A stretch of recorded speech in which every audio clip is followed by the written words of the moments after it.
Dear friends, നമ്മൾ ഇന്ന് discuss ചെയ്യാൻ പോകുന്നത് UN സ്പെഷ്യലൈസ്ഡ് ഏജൻസിയെ കുറിച്ചാണ്.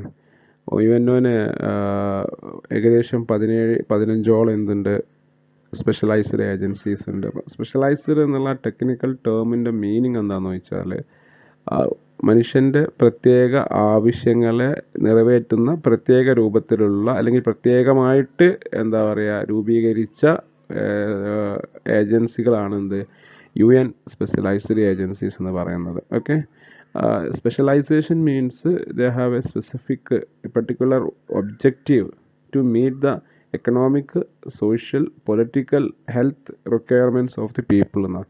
അത് മനുഷ്യൻ്റെ വ്യത്യസ്തമായിട്ടുള്ള ആവശ്യങ്ങൾ നിറവേറ്റാൻ വേണ്ടിയിട്ട് UN ഉണ്ടാക്കിയെടുത്ത അല്ലെങ്കിൽ UNOൻ്റെ മുമ്പുള്ള അല്ലെങ്കിൽ UNO ആരംഭിക്കുന്നതിന് തൊട്ട് ആ സമയത്ത് ഉണ്ടാക്കിയെടുത്ത ഏജൻസികളാണ് എന്ത് UN സ്പെഷ്യലൈസ്ഡ് ഏജൻസീസ് എന്ന് പറയുന്നത്. സ്പെഷ്യലൈസ് ആണ്, അവർ സ്പെഷ്യലാണ്, മനസ്സിലായില്ലേ? സ്പെഷ്യൽ എന്ന് പറയാൻ കാരണം പ്രത്യേക ഏരിയകളിൽ അവരെന്ത് ചെയ്യുന്നു, വർക്ക് ചെയ്യുന്നു, മനസ്സിലായില്ലേ? പർപ്പസ് എന്ന് വെച്ചാൽ to improve the life scale of the individual across the world, അല്ലെങ്കിൽ കമ്മ്യൂണിറ്റി, സൊസൈറ്റി, അല്ലെങ്കിൽ എ പെർട്ടിക്കുലർ കൺട്രി, മനസ്സിലായില്ലേ? അപ്പോൾ അത്തരത്തിലുള്ള ആളുകളുടെ വികസനത്തിന് വേണ്ടിയിട്ടാണ് ഇവരെന്ത് ചെയ്യുന്നത്, പ്രവർത്തിക്കുന്നത്. Articles 57 and 63 of UN Charter provides provisions of creating specialized agencies. Article UN ചാർട്ടറിൻ്റെ 57ഉം 63 എന്താണ് സ്പെഷ്യൽ പ്രൊവിഷൻസ് ഉണ്ട്. വേണമെങ്കിൽ ഇനിയും പുതിയ UN സ്പെഷ്യലൈസ്ഡ് ആയിട്ടുള്ള ഏജൻസികൾ ക്രിയേറ്റ് ചെയ്യാൻ പറ്റുമെന്നാണ് പറയുന്നത്.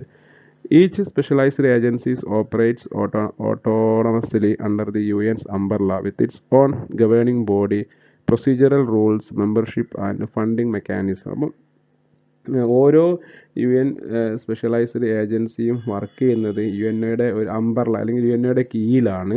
ഒരു UNO എന്ന കുടക്കീഴിലാണ് എന്ത് ചെയ്യുന്നത്, വർക്ക് ചെയ്യുന്നത്. അതിന് ഓരോന്നിനും എന്തുണ്ട്, ഇറ്റ്സ് ഓൺ ഗവേണിംഗ് ബോഡി ഉണ്ട്, പ്രൊസീജിയറൽ റൂൾസ് ഉണ്ട്, മെമ്പർഷിപ്പ് ഉണ്ട്, ആൻഡ് ഫണ്ടിങ് മെക്കാനിസം ഉണ്ട്. അതായത് അത് വർക്ക് ചെയ്യണമെങ്കിൽ ഫണ്ട് വേണമല്ലോ, അപ്പോൾ അതൊക്കെ കിട്ടുന്ന രൂപത്തിലുള്ള മെക്കാനിസം ഉണ്ട്.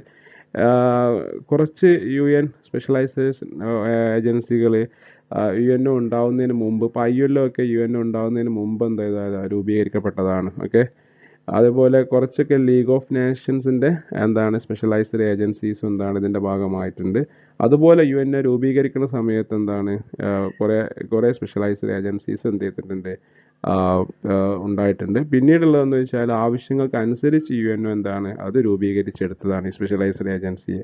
അപ്പോൾ എത്രയേ ഉള്ളൂ സ്പെഷ്യലൈസ്ഡ് ഏജൻസീസ് എന്നുള്ള ആ ഒരു കോൺസെപ്റ്റ്. അപ്പം സ്പെഷ്യലായിട്ടുള്ള ഏജൻസികൾ മനുഷ്യൻ്റെ സാമ്പത്തിക, സാമൂഹിക, രാഷ്ട്രീയ, സാമൂഹികമായിട്ടുള്ള എല്ലാ കാര്യങ്ങളും നിറവേറ്റുന്നത് അല്ലെങ്കിൽ അത് നിറവേറ്റുന്നതിന് വേണ്ടിയിട്ട് ഉണ്ടാക്കിയെടുത്ത ഒരു ഏജൻസിയാണ് സ്പെഷ്യലൈസ്ഡ് ഏജൻസി എന്ന് പറയുന്നത്. ഓക്കെ, നെക്സ്റ്റ് നമ്മൾ ഡിസ്കസ് ചെയ്യാൻ പോകുന്നത് ILO ആണ്, ഇൻ്റർനാഷണൽ ലേബർ ഓർഗനൈസേഷൻ എന്ന് പറയുന്ന UNOയുടെ സ്പെഷ്യലൈസ്ഡ് ഏജൻസിയെ കുറിച്ചാണ്. The ILO was founded in 1919 ആണ് by the Treaty of Versailles. It was designated as the first specialized agency of the UN in 1946. അപ്പോൾ 1919 ട്രീറ്റി ഓഫ് വേഴ്സാലിൻ്റെ ഭാഗമായിട്ടാണ് ILO രൂപീകരിക്കപ്പെടുന്നത്. അത് 1946 UNOയുടെ സ്പെഷ്യലൈസ്ഡ് ഫസ്റ്റ് ഏജൻസി ആയിട്ട് മാറുകയാണ്. ഫൗണ്ടിങ് മിഷൻ, അതിൻ്റെ founding mission എന്ന് പറഞ്ഞാൽ അതിൻ്റെ ലക്ഷ്യം, അതിൻ്റെ ഒബ്ജക്റ്റീവ് എന്ന് പറഞ്ഞാൽ social justice is essential to universal and lasting peace. അതായത് സാമൂഹികമായിട്ടുള്ള ഒരു ജസ്റ്റിസും അതുപോലെ യൂണിവേഴ്സൽ ആ ഒരു സമാധാനം നിലനിൽക്കുക, യൂണിവേഴ്സൽ പ്രാപഞ്ചികമായിട്ട് സമാധാനം നിലനിൽക്കുക എന്നുള്ളതാണ് അതിൻ്റെ ഒരു ലക്ഷ്യം. ഓക്കെ, അതിൻ്റെ ഒരു ഫൗണ്ടിങ് മിഷൻ അതാണ്. Okay, social justice is essential, സാമൂഹ്യ നീതി അനിവാര്യമാണ്, to universal and lasting peace, പ്രാപഞ്ചികമായിട്ട് സമാധാനം നിലനിൽക്കണമെങ്കിൽ എന്ത് വേണം, സോഷ്യൽ ജസ്റ്റിസ് വേണം അല്ലേ. ജസ്റ്റിസ് ഇല്ലെങ്കിൽ, ഒരു ഭാഗത്ത് ജസ്റ്റിസ് ഇല്ലെങ്കിൽ എന്ത് ചെയ്യും, അവിടെ അക്രമങ്ങൾ ഉണ്ടാവും, പ്രശ്നങ്ങൾ ഉണ്ടാവും, അവകാശങ്ങൾ നിഷേധിക്കപ്പെടും. അപ്പം സാമൂഹ്യ നീതിക്കാണ് അതിൻ്റെ ഒരു ഊന്നൽ കൊടുക്കുന്നത്. Okay, the main aims of the ILO are to, ഈ പറയാൻ പോകുന്ന കാര്യങ്ങളൊക്കെ ILOയുടെ പ്രധാനപ്പെട്ട എയിമാണ് അല്ലെങ്കിൽ ഒബ്ജക്റ്റീവ്സ് ആണ്. To promote the right at works, encourage decent employment opportunities, enhance social protection, strengthen dialogue on work-related issues, and set international labor standards. അപ്പോൾ ഇത്രയും കാര്യങ്ങളാണ് അതിൻ്റെ പ്രധാനപ്പെട്ട ILOയുടെ എയിംസ്. അപ്പം പ്രൊമോട്ട് റൈറ്റ് ടു വർക്ക്, അതായത് തൊഴിലിടങ്ങളിൽ എന്ത് ചെയ്യുക, അവകാശങ്ങൾ എന്ത് ചെയ്യുക, പ്രൊമോട്ട് ചെയ്യപ്പെടുക. നല്ല ഡീസൻ്റ് ആയിട്ടുള്ള വർക്ക് എംപ്ലോയ്മെൻറ്റിന് ജോലിക്കാർക്ക് നല്ല ഡീസൻ്റ് ആയിട്ടുള്ള സാഹചര്യം ഒരുക്കി കൊടുക്കുക. പിന്നെ എൻഹാൻസ് സോഷ്യൽ പ്രൊട്ടക്ഷൻ സാമൂഹിക സുരക്ഷ ഉറപ്പുവരുത്തുക. അതുപോലെ വർക്കിടങ്ങളിൽ ഉണ്ടാകുന്ന പ്രശ്നങ്ങൾ ചർച്ച ചെയ്ത് പരിഹരിക്കുക. ഒരു അന്തർദേശീയ തൊഴിൽ സ്റ്റാൻഡേർഡ് എന്ത് ചെയ്യുക, ഉണ്ടാക്കിയെടുക്കുക. ഇതൊക്കെയാണ് മെയിനായിട്ടുള്ള ഇതിൻ്റെ ഒബ്ജക്റ്റീവ്. അതിൻ്റെ കൂടെ തന്നെ എന്ത് ചെയ്യാണ്, bringing together governments, employers and workers to set labour standards. അതായത് ഒരു നല്ലൊരു ഒരു തൊഴിൽ സാഹചര്യം ഉണ്ടാക്കിയെടുക്കാൻ എന്ത് ചെയ്യാണ്, ഗവൺമെൻറ്റിനെയും എംപ്ലോയേഴ്സ് എന്ന് പറഞ്ഞാൽ ജോലി കൊടുക്കുന്ന ആളുകൾ അല്ലേ, അല്ലെങ്കിൽ ജോലി പ്രൊവൈഡ് ചെയ്യുന്ന ആളുകളാണ് എംപ്ലോയേഴ്സ് എന്ന് പറഞ്ഞാൽ. ആൻഡ് വർക്കേഴ്സ്, ജോലിക്കാർ. അപ്പോൾ ഒരു ട്രൈപാർട്ടിയസ് റിലേഷൻസ്, അതായത് ഗവൺമെൻറ്, ജോലി കൊടുക്കുന്ന ആൾ, ജോലിക്കാർ, ഇവരെന്ത് ചെയ്യുകയാണ്, ഒരുമിച്ച് എന്ത് ചെയ്യുക, കൊണ്ടുപോവുക, അല്ലെങ്കിൽ അവർക്ക് വേണ്ടിയിട്ടുള്ള നിർദ്ദേശങ്ങൾ നൽകുക. ഓക്കെ. അതുപോലെ develop policies and devise programme എന്ത് ചെയ്യുക, പുതിയ പോളിസീസ് ഒക്കെ എന്ത് ചെയ്യാൻ ഡെവലപ്പ് ചെയ്യുക. അതേമാതിരി പ്രോഗ്രാംസ് ഒക്കെ എന്ത് ചെയ്യുക, പ്ലാൻ ചെയ്യുക. ഡിവൈസ് എന്ന് പറഞ്ഞാൽ പ്ലാൻ ചെയ്യുക എന്നുള്ളതൊക്കെയാണ് അതിൻ്റെ അർത്ഥം വരുന്നത്. Okay. The ILO also develops policies and practices to promote safety and equality in the workplace and maintains a database of national laws governing labor and employment practices. അതായത് ILO also അതിലെന്താണ് പിന്നെ policies എന്ത് ചെയ്യുന്നു, develop ചെയ്യുന്നു. അതുപോലെ സേഫ്റ്റിക്കും തുല്യതക്കും ഈക്വാലിറ്റിക്കൊക്കെ വേണ്ടിയിട്ട് എന്ത് ചെയ്യുന്നു, വർക്ക് പ്ലേസിലുണ്ടാവുന്ന സേഫ്റ്റി അല്ലെ. നമുക്കറിയാം ചില വലിയ വലിയ തൊഴിലിടങ്ങളിലൊക്കെ മൈനുകളിലൊക്കെ അതിനുള്ളിൽ കുടുങ്ങിയ ആളുകളൊക്കെ മരിച്ചു പോകുന്ന സാഹചര്യമൊക്കെ നമ്മൾ കാണാറുണ്ട്, പലപ്പോഴും ന്യൂസിലൊക്കെ കാണാറുണ്ട്. അപ്പോൾ അങ്ങനത്തെ സാഹചര്യങ്ങളിൽ അവർക്ക് പ്രൊട്ടക്ഷൻ കൊടുക്കുക, അങ്ങനത്തെ റിസ്കി ആയിട്ടുള്ള വർക്ക് പ്ലേസിൽ എന്ത് ചെയ്യുകയാണ്, സേഫ്റ്റി കൊടുക്കുക അല്ലെ. വലിയ ബിൽഡിംഗ്, ബുർജ് ഖലീഫയെ പോലൊക്കെ ബിൽഡിങ്ങുകളൊക്കെ ഉണ്ടാക്കുമ്പോൾ പ്രത്യേക സുരക്ഷാ സംവിധാനങ്ങൾ, മാനദണ്ഡങ്ങളൊക്കെ പാലിക്കുന്നുണ്ടോ എന്ന് ഉറപ്പുവരുത്തുക. അതേപോലെ ഡേറ്റാബേസ് ഒക്കെ എന്ത് ചെയ്യുക, കീപ്പ് ചെയ്യുക. നാഷണൽ ലോ ഗവേണിംഗ് ലേബറിൻ്റെ ഒക്കെ ഡേറ്റാബേസയും എംപ്ലോയ്മെൻറ്റ് പ്രാക്ടീസൊക്കെ എന്ത് ചെയ്യുക, ഉറപ്പുവരുത്തുക. അതിൻ്റെ ഡേറ്റാബേസ് ഒക്കെ എന്ത് ചെയ്യുക, കീപ്പ് ചെയ്യുക. മനസ്സിലായില്ലേ? ഇത്രയും കാര്യങ്ങളാണ് ILOയുമായി ബന്ധപ്പെട്ടുള്ള ആദ്യത്തെ ഭാഗത്ത്. Okay. Next is structure of ILO. The ILO accomplish its works through three main bodies which comprises governments, employers and workers representatives. ട്രൈപാട്രിസം, അതായത് ILO അതിൻ്റെ വർക്ക് അല്ലെങ്കിൽ അതിൻ്റെ ഒബ്ജക്റ്റീവ് ഫുൾഫിൽ ചെയ്യുന്നത്, അല്ലെങ്കിൽ അക്കംപ്ലിഷ് ചെയ്യുന്നത്, അല്ലെങ്കിൽ അല്ലെങ്കിൽ അത് നിറവേറ്റുന്നത് ട്രൈപാട്രിസം എന്നൊരു സ്ട്രക്ചറിലാണ്. ട്രൈ എന്ന് പറഞ്ഞാൽ മൂന്ന് സ്ട്രക്ചറിലൂടെയാണ് നടപ്പിലാക്കുന്നത്. ഗവൺമെൻറ് ആണ്, അതായത് ഓരോ രാജ്യത്തിലെയും ഗവൺമെൻറ്റ്സ്. ഫോർ എക്സാമ്പിൾ ഇന്ത്യയിലെ ഗവൺമെൻറ്റ്സ്. പിന്നെ എംപ്ലോയേഴ്സ് ആണ്, അതായത് ജോലി കൊടുക്കുന്ന ആളുകൾ. And workers representatives. മനസ്സിലായില്ലേ? അതായത് ഇപ്പോൾ ഇന്ത്യയിൽ തന്നെ എടുക്കുകയാണെങ്കിൽ നമുക്ക് CITU, INTUCU അല്ലേ, കേരളത്തിൽ STU, BMS, ഇങ്ങനെ ജോലി ചെയ്യുന്ന ആളുകളുടെ യൂണിയനുകളുടെ റെപ്രസെൻറ്റേറ്റീവ് ആയിട്ടാണ് ILO നിരന്തരം ബന്ധപ്പെടുക. അവരിലൂടെയാണ് എല്ലാ കാര്യങ്ങളും, ഓരോ രാജ്യത്തിൻ്റെ കാര്യങ്ങളൊക്കെ നടപ്പിലാക്കുന്നത്. ഗവൺമെൻറ്, എംപ്ലോയേഴ്സ്, വർക്കേഴ്സ്, ഇവരായിട്ടൊക്കെ ILOയ്ക്ക് കൃത്യമായിട്ടുള്ള ഒരു ബന്ധമുണ്ട്. അതിനൊക്കെ ബന്ധപ്പെടാനുള്ള ഒരു പാക്കേജും അതിനുള്ള പ്ലാറ്റ്ഫോമൊക്കെ ILOയ്ക്ക് ഉണ്ട്. പിന്നെ ILOയ്ക്കുള്ളത് ഇൻ്റർനാഷണൽ ലേബർ കോൺഫറൻസുകളാണ്. അതായത് ILO ഇടയ്ക്കിടയ്ക്ക് ഇൻ്റർനാഷണൽ ലേബർ കോൺഫറൻസ് കൂടുകയും അന്തർദേശീയമായിട്ടുള്ള ലേബർ സ്റ്റാൻഡേർഡുകളൊക്കെ സെറ്റ് ചെയ്യുക. അതേപോലെ ILO പോളിസീസുകളൊക്കെ സെറ്റ് ചെയ്യും. മനസ്സിലായില്ല? അങ്ങനെ അതാണ് ഇൻ്റർനാഷണൽ ലേബർ കോൺഫറൻസിൻ്റെ ഒരു പ്രത്യേക ഉത്തരവാദിത്വം. മനസ്സിലായല്ലേ? അടുത്തത് ഗവേണിംഗ് ബോഡിയാണ്. ഗവേണിംഗ് ബോഡി എന്ന് പറഞ്ഞാൽ it is executive council of the ILO ആണ്. It meats 3 times a year. അതെന്താണ്, ഒരു വർഷത്തിൽ 3 പ്രാവശ്യം അത് മീറ്റ് ചെയ്യും. അതേമാതിരി പോളിസിയൊക്കെ ILOയുടെ പോളിസിയൊക്കെ നടപ്പിലാക്കാൻ ശ്രമിക്കും. അതുപോലെ പുതിയ പ്രോഗ്രാമുകൾ, ബജറ്റൊക്കെ ഉണ്ടാക്കിയെടുക്കുന്നത് ആരാണ്? ഈ ഗവേണിംഗ് ബോഡിയാണ്. നെക്സ്റ്റ് ഇൻ്റർനാഷണൽ ലേബർ ഓഫീസാണ്. It is a permanent secretariat of the international labour organisation. അതായത് international labour office it is a permanent secretariat of the international labour organisation. Next, regional meetings of the ILO member states are held periodically to examine matters of special interest to the regions concerned. Regional meeting ഒക്കെ എന്ത് ചെയ്യുന്നു, UNA-യുടെ മെമ്പർമാരായ സ്റ്റേറ്റുകളിൽ എന്ത് ചെയ്യുന്നു, അത് അത് ഇടയ്ക്കിടയ്ക്ക് എന്ത് ചെയ്യുന്നു, അത് നടപ്പിലാക്കുന്നു. മനസ്സിലായില്ലേ? റീജിയണൽ മീറ്റിംഗ്സ് എന്ന് പറയുമ്പോൾ ഇപ്പോൾ ഇന്ത്യയിലാണെങ്കിൽ ഇന്ത്യയിലെ റീജിയണൽ മീറ്റിംഗ്സ് ഉണ്ടാവും. അതെന്ത് ചെയ്യും, ഇടയ്ക്കിടയ്ക്ക് എന്ത് ചെയ്യും, ILO അത് നടപ്പിലാക്കും, അല്ലെങ്കിൽ അത് നടത്തും. To examine matters of special interest to the regions concern. അതായത് ഓരോ ലോകത്തിലെ ഓരോ രാജ്യങ്ങളിലെയും വർക്ക് ഏരിയകളിൽ, ജോലിയിടങ്ങളിൽ എന്താണ് ഓരോരോ പ്രശ്നങ്ങളുണ്ടാവും. ആ പ്രശ്നങ്ങളെ പരിഹരിക്കാൻ വേണ്ടിയിട്ട് പ്രത്യേക റീജിയണൽ മീറ്റിംഗ്സ് ആര് കൂടും, ILO കൂടും. ഓക്കെ, അപ്പോൾ ഇത്രയും കാര്യങ്ങളാണ് ILOയുടെ സ്ട്രക്ചറിൽ പറയുന്നത്. Okay, next is functions of the ILO. ILOയുടെ പ്രധാനപ്പെട്ട ഫങ്ഷൻസ് ഒക്കെ, ഫങ്ഷൻസും ഒബ്ജക്റ്റീവ്സും ഒക്കെ ഒന്ന് തന്നെയാണ്. അതിൻ്റെ ഒരു പ്രാക്ടിക്കൽ ഒബ്ജക്റ്റീവ്സിൻ്റെ ഒരു പ്രാക്ടിക്കൽ സൈഡാണ് എന്ത്, ഫങ്ഷൻസ് എന്ന് പറയുക അല്ലേ. ഇപ്പോൾ ഒരു ഓർഗനൈസേഷൻ്റെ ഒബ്ജക്റ്റീവ് അത് നടപ്പിലാക്കുമ്പോൾ അത് എന്താണ്, അതിൻ്റെ way of operation is called as functions of. Okay, അതുപോലെ ILOയുടെ ഒബ്ജക്റ്റീവ് ഫുൾഫിൽ ചെയ്യുന്നത്, അക്കംപ്ലിഷ് ചെയ്യുന്നതിൻ്റെ ആ ഒരു പ്രോസസ്സിനെയാണ് way of process or way of operation ആണ് എന്താ അതിൻ്റെ ഫങ്ഷൻസ്. അപ്പോൾ അതിൽ first creation of a coordinated policies and programmes അല്ലേ. ക്രിയേഷൻ ഒരു കോർഡിനേറ്റഡ് പോളിസീസ് ആൻഡ് പ്രോഗ്രാം ഒക്കെ ക്രിയേറ്റ് ചെയ്യുക. Directed at solving social and labour issues, അതായത് സാമൂഹ്യപരമായിട്ടും ജോലിയുമായി സംബന്ധമായിട്ടുള്ള തൊഴിലിടങ്ങളിലെ പ്രശ്നങ്ങൾ എന്ത് ചെയ്യുക, ഡയറക്റ്റ് ചെയ്യുക, അത് പരിശോധിക്കുക, അതിന് പരിഹാരം കണ്ടെത്താൻ ശ്രമിക്കുക. ഇതൊക്കെയാണ് അതിൻ്റെ ഒരു ഫങ്ഷന്.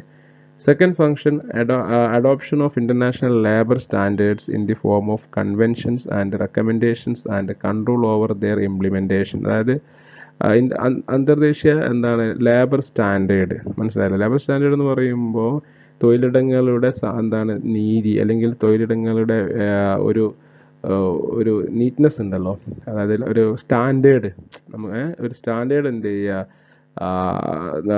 ഉണ്ടാക്കിയെടുക്കുക.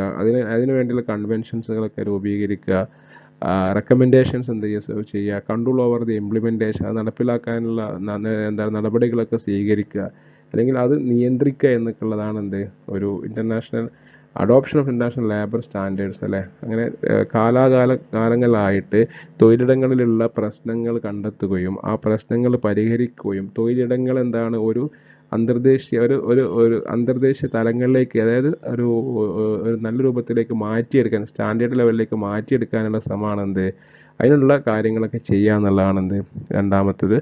മൂന്നാമത്തത്, assistance to member states in solving social and labour problems. അതായത് ഇപ്പോൾ അസിസ്റ്റൻസ് മെമ്പേഴ്സ്, ഇപ്പോൾ എന്താണ് ഇന്ത്യയെ പോലുള്ള രാജ്യങ്ങളെ, അല്ലെങ്കിൽ ഈ ILOയിൽ മെമ്പർമാരായിട്ടുള്ള രാജ്യങ്ങളുണ്ടാകുന്ന സോഷ്യലായിട്ടുള്ള ഇഷ്യൂസും അതുപോലെ ലേബർ പ്രോബ്ലംസ് ഒക്കെ എന്ത് ചെയ്യുക, പരിഹരിക്കാൻ എന്ത് ചെയ്യുക, സഹായിക്കുക.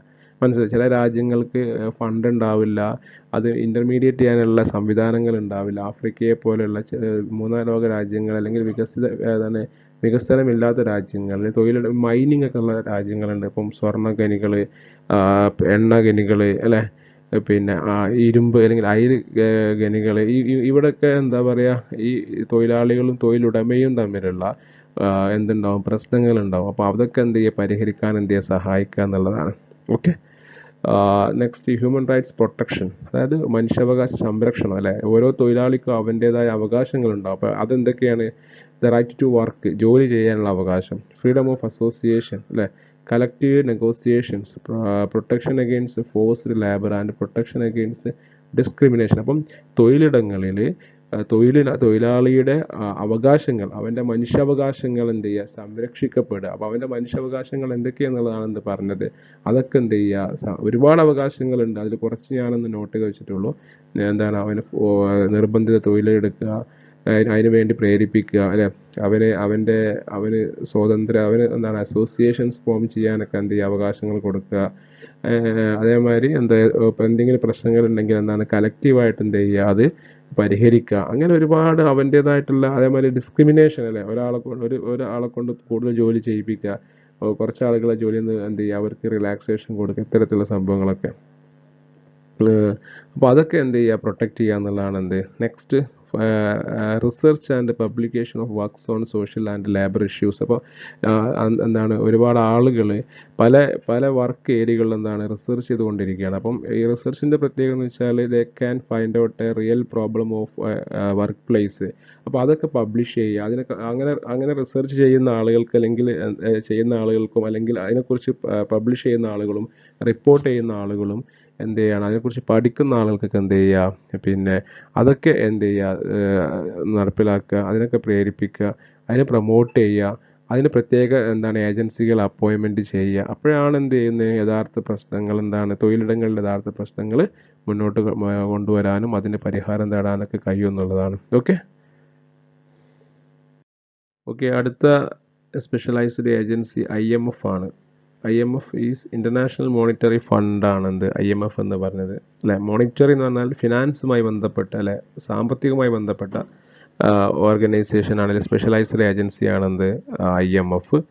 UN monetary and financial conference or Bretton Woods conference resulted in foundation of international monetary fund 1945 അതായത് UN monetary and financial conference അല്ലെങ്കിൽ അതിനറിയപ്പെടുന്ന പേരെന്താണ്, ബ്രിട്ടൻ വുഡ്സ് കോൺഫറൻസ് ആണ്. ഈ കോൺഫറൻസിൻ്റെ ഒരു റിസൾട്ടാണ് IMF രൂപീകരിക്കാനുള്ള കാരണമായത്, അല്ലെങ്കിൽ IMF അതിൻ്റെ റിസൾട്ടാണ് 1945 The IMF's core mission is to maintain the stability of the international monetary system and mitigate the impact of financial crisis. അതായത് ഇതിൻ്റെ ഈ IMFൻ്റെ മെയിൻ കോർ മിഷൻ അല്ലേ, അതിൻ്റെ ആ ഒരു IMF രൂപീകരിക്കുമ്പോൾ അതിൻ്റെ ഒരു കോർ മിഷൻ എന്ന് പറഞ്ഞാൽ എന്താണ്, ടു മെയിൻറ്റെയിൻ ഈ stability of international monetary system. അതായത് അന്തർദേശീയ സാമ്പത്തിക സംവിധാനത്തെ എന്ത് ചെയ്യുകയാണ്, സ്റ്റെബിലൈസ് ചെയ്യുക. അതുപോലെ എന്ത് ചെയ്യുക, ഇമ്പാക്റ്റ് ഓഫ് ഫിനാൻഷ്യൽ ക്രൈസിസ്, അതായത് ഫൈനാൻഷ്യൽ ക്രൈസിസ്, സാമ്പത്തികമായിട്ടുള്ള ക്രൈസിസ് അല്ലേ, ആ ക്രൈസിസിൻ്റെ ഇമ്പാക്റ്റ് എന്ത് ചെയ്യുക, കുറക്കുക എന്നുള്ളതാണ് തീർച്ചയായിട്ടും സാമ്പത്തികമായിട്ടുള്ള പ്രശ്നങ്ങൾ ഉണ്ടാവും. നമുക്കറിയാം ഡിപ്രഷൻസ് ഒക്കെ ഉണ്ടായിട്ടുണ്ട്, economic depressions, financial depressions 1930s അല്ലേ. അപ്പോൾ അതൊക്കെ കുറച്ച് കൊണ്ടുവരിക എന്നുള്ളതാണ് ഇതിൻ്റെ ലക്ഷ്യങ്ങൾ. Next, the IMF is an organisation of 189 countries working to foster global monetary cooperation, secure financial stability, facilitate international trade, promote high employment and sustainable economic growth, and reduce poverty around the world, avoid repeating the competitive currency devaluations that contributed to the Great Depression of the 1930s. മനസ്സിലായില്ല. അതായത് ഇതൊക്കെയാണ് IMFൻ്റെ ലക്ഷ്യങ്ങൾ, അല്ലെങ്കിൽ working to foster global monetary cooperation എന്നാൽ അന്തർദേശീയമായിട്ടുള്ള സാമ്പത്തിക സഹകരണങ്ങളൊക്കെ നടപ്പിലാക്കുക, ഫിനാൻസ് എന്ത് ചെയ്യുക, സെക്യൂർ ചെയ്യുക, ഇൻ്റർനാഷണൽ ട്രേഡ് എന്ത് ചെയ്യുക, ഫെസിലിറ്റേറ്റ് ചെയ്യുക, കൂടുതൽ ജോലികളും അതുപോലെ തന്നെ സുസ്ഥിര സാമ്പത്തിക വികസനങ്ങൾ എന്ത് ചെയ്യുക, പ്രൊമോട്ട് ചെയ്യുക, ദാരിദ്ര്യം എന്ത് ചെയ്യുക, ലോകത്തുനിന്ന് എന്ത് ചെയ്യുക, കുറച്ച് കൊണ്ടുവരിക അല്ലേ. അതുപോലെ ഇടയ്ക്ക് ഈ ഡീവാലുവേഷൻ, അത് മൂല്യച്യുതി അല്ലേ, കറൻസിയുടെ മൂല്യച്യുതിയെ എന്ത് ചെയ്യുക, ഇല്ലാണ്ടാക്കുക അല്ലേ, അതിന് കുറച്ച് കൊണ്ടുവരിക, അത് അവോയ്ഡ് ചെയ്യുക. അതാണ് 1930s ഗ്രേറ്റ് ഡിപ്രഷൻ. മനസ്സിലായില്ലേ. The IMF monitors member country policies as well as national, regional and global economic and financial developments through the formal system known as surveillance. ഒരു സർവൈലൻസ് എന്നുള്ള ആ ഒരു വഴിയിലൂടെ IMF എന്ത് ചെയ്യുന്നു, അന്തർദേശീയമായിട്ടുള്ള അല്ലെങ്കിൽ ദേശീയമായിട്ടുള്ള ഗ്ലോബൽ അന്തർദേശീയ തലങ്ങളിലൊക്കെ ഫിനാൻഷ്യൽ കാര്യങ്ങളൊക്കെ എന്ത് ചെയ്യുന്നു, മോണിറ്റർ ചെയ്യുന്നു. മനസ്സിലായില്ലേ. ഇപ്പം റീജിയണലായിട്ടുള്ള ഒരു പ്രത്യേക രാജ്യത്തിൽ റീജിയണലായിട്ടുള്ള സാമ്പത്തിക കാര്യങ്ങൾ, രാജ്യത്തിൻ്റെ കാര്യങ്ങൾ, ലോകത്തിൻ്റെ എക്കണോമിക് കാര്യങ്ങളൊക്കെ എന്ത് ചെയ്യുന്നു, ഒരു സർവൈലൻസ് ആയിട്ട് എന്ത് ചെയ്യുന്നു, മോണിറ്റർ ചെയ്യുന്നു എന്നുള്ളതാണ് ഈ IMF ചെയ്യുന്ന ഒരു പ്രധാനപ്പെട്ട ഫങ്ഷൻ. ഓക്കെ,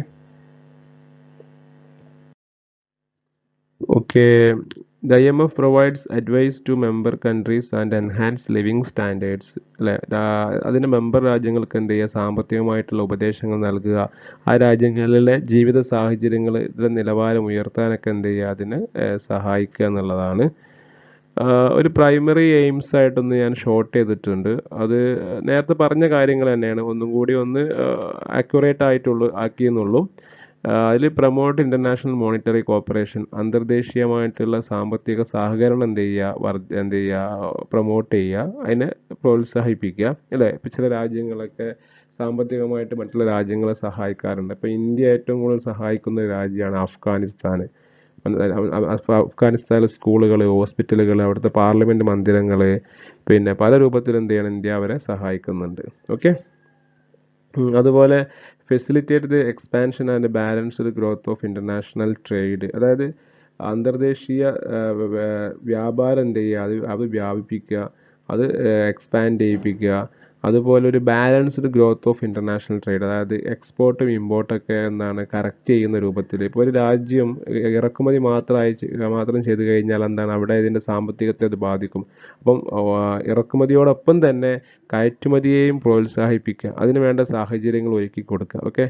അത് പ്രൊമോട്ട് എക്സ്ചേഞ്ച് സ്റ്റെബിലിറ്റി, അതായത് രാജ്യങ്ങൾ തമ്മിലുള്ള വ്യാപാരങ്ങളും സാമ്പത്തിക ഇടപാടുകളും എന്ത് ചെയ്യുക, അതിൻ്റെ ഒരു സ്റ്റെബിലിറ്റി ഉണ്ടാക്കുക. മനസ്സിലായില്ലേ? അതായത് ഒരു നോർമലൈസേഷൻ ആയിട്ട് അത് കാര്യങ്ങൾ നടപ്പിലാക്കാൻ വേണ്ടിയിട്ട് എന്ത് ചെയ്യുക, അതിനെ പ്രൊമോട്ട് ചെയ്യിപ്പിക്കുക എന്നുള്ളതാണ്. Okay. Assist in the establishment of A multilateral system of payment, അതായത് വ്യാപാര മേഖലകളിലും സാമ്പത്തിക ഇടപാടുകളിലും എന്ത് ചെയ്യുക, ഒരു മൾട്ടിലാറ്ററൽ ആയിട്ടുള്ള പേയ്മെൻറ്റ് മെക്കാനിസം അല്ലെ കൊണ്ടുവരിക എന്നുള്ളതാണ്. Make resources available to members experiencing balance of payment difficulties എന്ന് പറഞ്ഞാൽ ചില രാജ്യങ്ങൾക്ക് അവരുടെ ബാലൻസ് ഓഫ് പേയ്മെൻറ്റ് ഉണ്ടാവും. ട്രേഡ് ഇറക്കുമതി ചെയ്ത് കഴിഞ്ഞാൽ എന്ത് ചെയ്യണം, മറ്റു രാജ്യത്തിന് എന്ത് ചെയ്യണം, അവരുടെ സെറ്റിൽമെൻറ്റ് നടത്തണം. അപ്പോൾ അങ്ങനെ എന്തെങ്കിലുമൊക്കെ ബുദ്ധിമുട്ടുകൾ ഉണ്ടാവുക, സാമ്പത്തികമായിട്ട് എന്ത് ചെയ്യുക, പ്രയാസങ്ങൾ വരിക, അങ്ങനെയൊക്കെ ഉണ്ടെങ്കിൽ എന്താണ്, അല്ലെങ്കിൽ റിസോഴ്സസിൻ്റെ അവൈലബിലിറ്റി ഇല്ലാണ്ടാവുക, അങ്ങനെയൊക്കെ വരുന്ന സമയത്ത് എന്താ പറയുക, അതിനെ എന്ത് ചെയ്യുക, സഹായിക്കുക. മനസ്സിലായില്ല? ഒരു ആഡിക്വേറ്റ് ആയിട്ടുള്ള സേഫ് ഗാർഡ് മെക്കാനിസം എന്താണ് പ്രൊവൈഡ്. ഓക്കെ. പിന്നെ ഇത്രയും കാര്യങ്ങളാണ്. ഇതിനൊരു ചെറിയൊരു ഷീറ്റ് കൊടുത്തിട്ടുണ്ട്, ഒരു fast facts about the IMF. Just IMFന്റെ കാര്യങ്ങൾ എന്തൊക്കെയാണ്, അതിൽ എത്ര മെമ്പർമാരുണ്ടെന്നും അതിൻ്റെ സ്റ്റാഫിന് എങ്ങനെയാണ് ഡിവൈഡ് ചെയ്തിരിക്കുന്നത്, കുറച്ച് ചെറിയൊരു ഡിസ്ക്രിപ്ഷനാണ്. അത് നിങ്ങൾ നോട്ട് ചെയ്ത് വെച്ചാൽ മതി കേട്ടോ. ഓക്കെ.